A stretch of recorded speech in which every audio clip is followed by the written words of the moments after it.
Climbing through the ranks in Overwatch is hard, and it's even harder if you're not playing the right character for every single rank. That's why in this video, I'm going to be breaking down the best tank, support, or DPS for every single rank so that you can set yourself up to easily climb from one rank to the next. Speaking of easily climb, GameLeap.com has in-depth VOD reviews over every single character on this list. Do yourself a favor, go check it out, look around, and I'm sure you'll find something you like. Links are in the description down below. Now, without further ado, let's just jump right into it, shall we?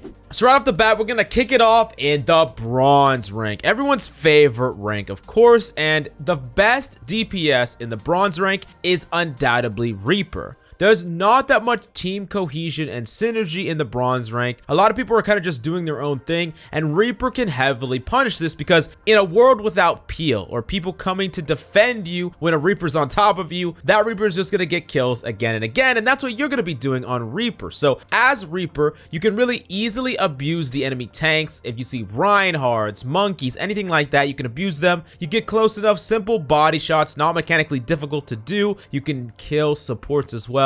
Reaper has his own self-sustain in his lifesteal. He is definitely the hero that you want to be playing down in bronze. Now, the best support down in bronze is undoubtedly Moira, and Moira is good for a number of reasons. She can take matters into her own hands and DPS, and a lot of people are going to be like, what the heck, don't tell Moiras to DPS. But realistically, you can frag down in bronze on Moira, because if you learn the movement, this is what I would highly suggest, learn the crouch left right spam on Moira, because Moira can still damage enemies while she's moving like a mad lad, and enemies like hitscan players like a McCree down in bronze will just miss your head over and over and over again, and you're honestly going to win that matchup if you have good movement. So I would highly suggest learning the movement on Moira, spamming crouch like crazy, spamming left right like crazy, anything to mess with the hitbox manipulation on the character. Now for the tank that I would suggest in bronze, there was only one tank I would suggest in bronze, period, and that's Roadhog. Roadhog is basically just a fat DPS. You can heal yourself, you can get picks. I mean, honestly, if I could pick one character to play, regardless of the role, I would pick Roadhog down in bronze. You don't need healers, you don't need DPS. All you need to do is hit hooks, get kills, and that's pretty much it. You can push up onto Reinhardts, which I would highly suggest, walk right into them and just shoot them right in the face, pretty much. Very simple stuff. If you can learn to hit your hooks, it will help you develop the mechanical skill behind Roadhog, and Roadhog can easily carry you not only just past bronze, but past multiple ranks down the road.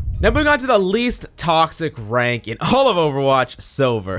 All joking aside, Silver is a place with slightly better team synergy, if still not much at all, and slightly better individual mechanical skill. Now, I would still suggest Reaper for the exact same reasons in Silver, but I would also suggest Soldier because he has that self-sustain in his Helix station, and it will help you build that mechanical hit scan aim. Now, the thing I would suggest with specifically Reaper is learn the cycles of Reaper, go in, do as much damage as possible, use your Wraith to get out, and then also use your Wraith as more of a fade, where you fade in and out of it just to dodge enemies that are trying to do damage to you. You can often fade, like go back to your team or pretend you're going back to your team, but you're really planning on going back at the enemy, and you can kind of bait them that way, and that's something I would suggest. Now for the tank on Silver, frankly, it's still Roadhog. Surprise, surprise. I wouldn't want to be playing anything other than Roadhog, because if you aren't playing Roadhog, you actually have to rely on your teammates, which I would just rather you not rely on your teammates and instead just carry. So playing Roadhog is definitely going to get you there. And yeah, that's pretty much all I have to say about that. Roadhog can definitely carry you out of Silver just like that if you get good at him. Just make sure that you're really paying attention to things that can mess up your heal. So things like anti-nade, things like sleep dart, other types of CC like stun. These are all the things that you need to keep track of.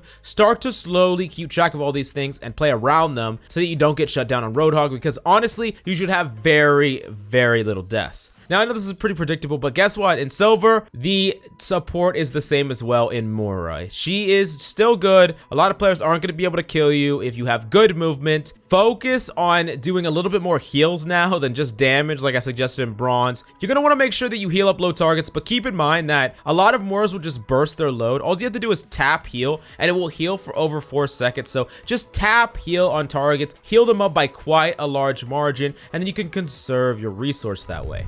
Now moving on to the next rank, Gold. And in Gold, things start to get a little bit more difficult. Players can start to aim a little bit better. Teams are semi-grouping up, and this is really where you need characters that are good at certain things or attack enemies in a certain way that is really powerful or deserves an answer. For the DPS, I would suggest either McCree or Pharah. Pharah is pretty obvious. You need someone to deal with the Pharah, and if you have a Pharah Mercy, a lot of hit scans are not going to be able to contest that. And if you are on the opposite end, McCree, you can deal with all the BS, whether it's Wrecking Balls, Doomfist, whatever. McCree can deal with it. He can get kills, he can peel. You learn good positioning with McCree, you will start to get value and shut down enemies. I would highly suggest McCree, and it will also set you up later down the line where McCree is really good to flex to almost at any rank.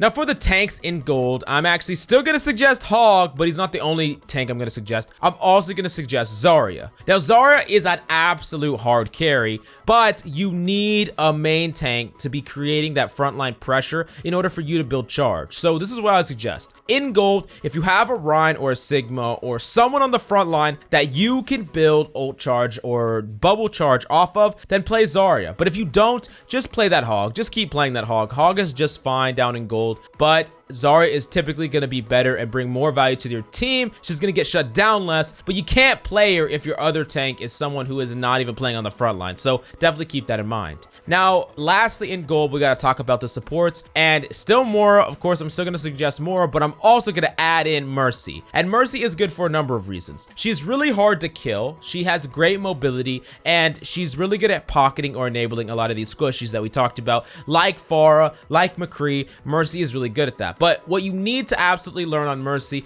is you need to absolutely learn how to super jump, which is a combination of crouching, gliding to the enemy, and pressing the spacebar at the appropriate time. There are several in-depth guides about that, even some on the GameLeap website, so go check it out if you don't know. But most Mercy mains are going to know this, but if you're picking up Mercy, definitely learn it right away because it really makes your movement kind of broken. I mean, it's a bug that just so happens to also be something that you have to learn on Mercy to really utilize her movement. And if you master this, you're just never going to be able to be killed by a diver. Genji, Tracer, none of these characters can touch you if you master the super jump. Now, we're going to move on to the Plat rank, and the best two characters in the Plat rank for DPS is McCree still and Ashe. So we're entering a little bit more teamwork cohesion. Teammates are working more together, and the players you're going to run into will have a fair bit of mechanical skill. Some players will even come from other games where they have a lot of mechanical skill, just no understanding about Overwatch. Now, McCree is good for all the same reasons he was good in Gold. He stops all the BS, shuts it down, great at peeling, great at dealing damage to the front line. There's a lot to love about McCree.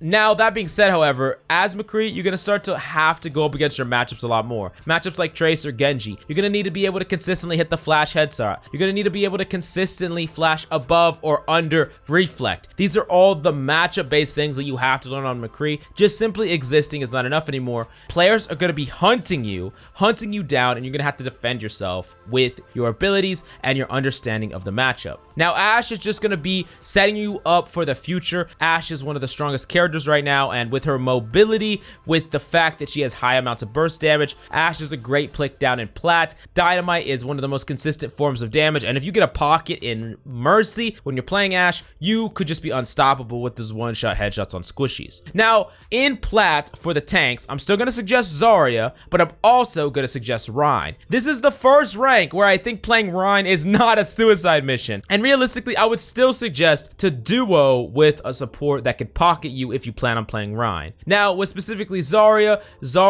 you can play Zarya when you have a Rhine, and you can play Rhine when you have a Zarya. It's pretty easy like that, or you can just play Rhine when you need that forward pressure. Now, here's the thing about Rhine that you need to learn. For one, don't be afraid to go in when you have that full HP. You need to be going in aggressively and swinging when you're low on shield health and high on HP, and you need to be holding your shield when you're low on HP and high on shield health, going back and forth, pushing in and out depending on your resources. And then, of course, still in Plat rank, Rhines will always fire strike when you have shatter. A lot of times they will not track that. If you wait long enough, I guarantee you that a Reinhardt will fire strike into your shatter. The second he starts the fire strike animation, you shatter him into oblivion. Now, lastly, in Plat, we need to talk about the supports, which I would suggest both Brig and Baptiste, which is a complete difference from Gold. Now, both these characters are incredibly good at just dealing with anything that happens to you in ranked. I mean, Brig is self-sufficient. She doesn't need peel. She can peel for allies, help her DPS, help her other support. She gets so much value, and she gets tons of value throughout all the upper tier ranks and the lower tier ranks. I mean, realistically, you can one-trick Brig throughout every single rank from Bronze to Grandmaster, but that would make a really boring list. Brig is great.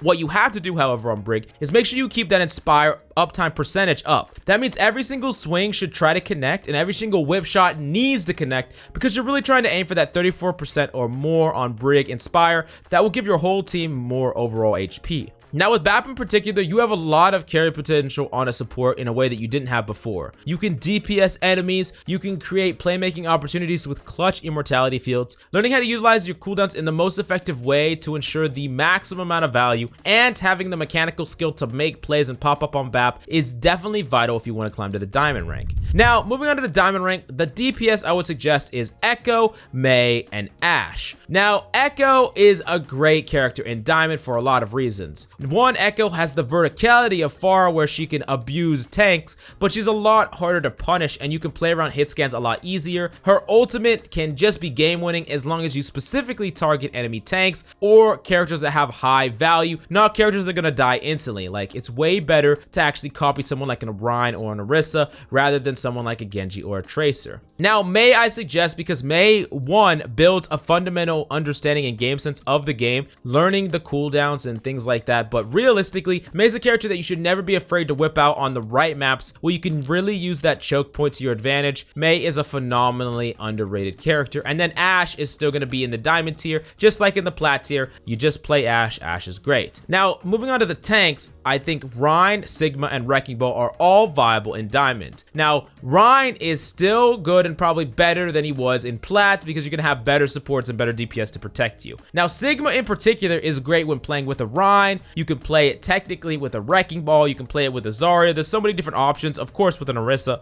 But Sigma is a very difficult character to play. But for those of you who really master his off-angling capabilities, you start hitting consistent accretions, you start getting sizable ultimates, Sigma can absolutely carry games by himself. You just make sure that you learn spacing. You really want to keep that explosive orb radius, that explosive orb distance from an enemy. Make sure that you keep that distance at all times until you're ready to go in to try to kill them or anything like that. That spacing is the most important thing on Sigma, because whether it's a Rein, a Zarya, or anyone, you don't want them to get up on top of you because then you're vulnerable. You want to keep them at a distance and play to your strengths. And then lastly, Wrecking Ball is a character that's going to be good in Diamond or throughout a lot of the higher tier ranks. Good Wrecking Ball players just can completely dominate, and really being able to abuse either touching the point or booping people off the high ground is things that you absolutely need to learn on Wrecking Ball if you want to make sure that you carry tons of games. And then in Diamond, for the supports, Ana, Mercy, and Lucio. This is the first Ana here and the first Lucio. Ana in particular, you can carry a lot with Ana. You can make plays, DPS plays. Fat nades is what you should be trying to go for. Remember,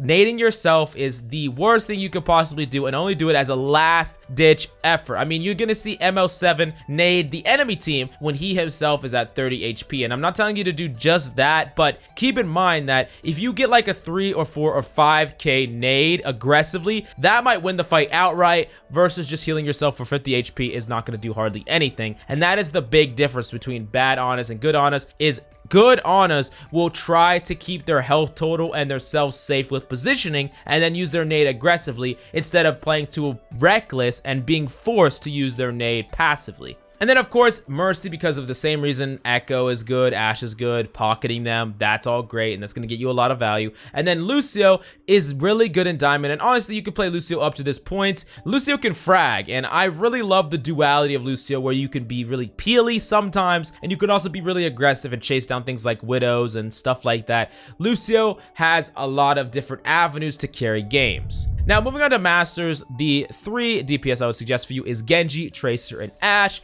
Ashe, I'm not going to talk about her. It's the same thing as usual.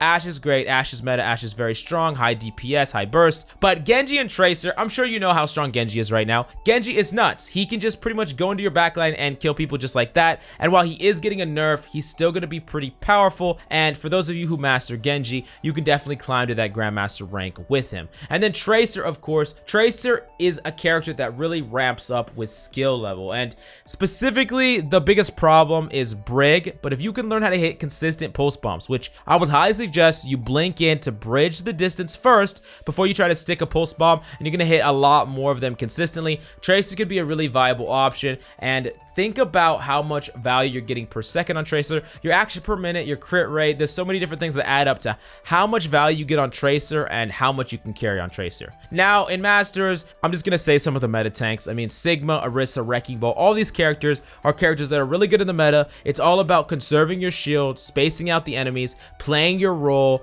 really understanding the macros and the micros, understanding the matchups, understanding ult tracking is a big one. And specifically for you main tank players, calling is so important. Call what you're gonna do. Tell your team, hey, I'm pushing up to this corner. Hey, let's route here. Hey, let's push in here. Call in Masters as a tank. If you are a tank that is consistently in Masters and not breaking through to Grandmaster for whatever reason, open your mouth and start calming. Calm like crazy. Tell people what you're doing. It helps so much, especially on tank. And some games will just feel like they're unwinnable. They just feel terrible. But I swear, if you start calming more, you're gonna start winning more. And then it's the same in Masters as it was in Diamond, pretty much on a Lucio, but I'm also adding in a Brig here because Brig is just great. Brig is pretty much overpowered right now, and Brig is a phenomenal character, even though Lucio will probably be the better character to learn down the line with the ever-changing meta because he's a higher skill-capped hero. Brig is just a better character to play if you want to win in the moment right now. And then last up, we got to talk about Grandmaster, which is all the same DPS except I'm adding Widow, which is really a character that is rewarded for having that top-tier mechanical skill. And if you have that, and if you understand how to play Widow in space away from divers, Widow can be very powerful. Still Sigma, Orisa in the tanking category, but not really that much Wrecking Ball anymore. Mainly Sigma and Orisa to try to control the pace of the game. And then on a Brig, and this is pretty much just the meta composition. Right now, it's like on a Brig, Sigma, Orisa, Genji, Ashe. But in ranked, there's a lot of options available for you, but it really just depends on your strengths and weaknesses of a character. And I'm pretty sure at this point, you do not need some guy talking about the best characters for each role that you should play in order to climb to top 500. Anyways, speaking of climbing, go check out GameLeap.com if you want in-depth VODs over any of these characters. We're constantly pumping out in-depth VODs, and we are the only Overwatch channel that is really consistently pushing out content. So do us a big favor, smash that sub, go check out GameLeap.com, and thank you for coming by. See you next time.